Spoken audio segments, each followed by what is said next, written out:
अस्सलाम वालेकुम जी। ये वीडियो आप नीचे देख रहे हैं, ये तहसील पसरूर का गाँव पनवाना है। पनवान में ऐन इफ्तारी के वक्त ये वाक़या हुआ है कि दो ग्रुप आपस में शदीद झगड़ा कर रहे हैं। उधर इफ्तारी का टाइम होने वाला है और उधर जनाब ये लोग झगड़ा कर रहे हैं और ईंटें जनाब डंडे सोटे सब कुछ जो है ना वो लेके मैदान में उतरे हुए हैं, जैसे कोई बड़ी जनाब फतह करने वाली है, जंग फतह करने वाली है।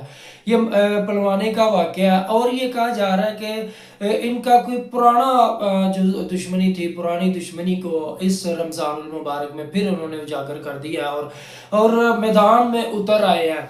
कुछ देर पहले भी ये झगड़ा इसी नवीयत का हुआ था, लेकिन वो कुछ लोगों ने मिल बैठ के सुलह तो करवा दी।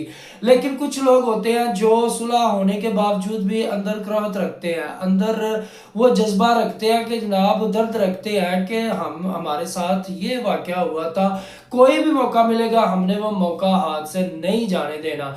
ये झगड़ा हुआ जी बड़ा शिद्दत इख्तियार कर चुका है इस वक्त पनवाना गाँव के अंदर। ये वाक़या थाना बड़ियाना में एप्लीकेशन भी इसकी दे दी गई है।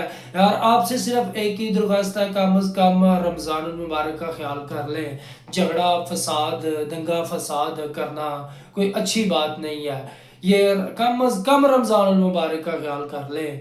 तो मैं ये भी कहना चाहता हूँ कि ये देहात के अंदर जो ऐसे लोग हैं, बासर लोग हैं या कोई शख्सियत परस्त लोग हैं, वो जो ऐसे लोग दंगा फसाद करने की कोशिश करते हैं, उनको भाई एक टेबल पे बिठाएं, एक मेज़ पे बिठाएं, उनको समझाएं कि भाई आप क्या कर रहे हैं, आप अपने गांव का पुरअमन माहौल जो है ये क्यों खराब कर रहे हैं। ऐसा नहीं होना चाहिए। देखिए अब पुलिस क्या करती है और वहाँ के पनवाना गांव के मुकामी लोग इस झगड़े को ख़त्म करवाने में कामयाब होते हैं, या इसी तरह ये खून की होली जो है ना ये खेली जाती रहेगी और इसी तरह आए रोज़ ये दंगा फसाद जो है ना वो होता रहेगा।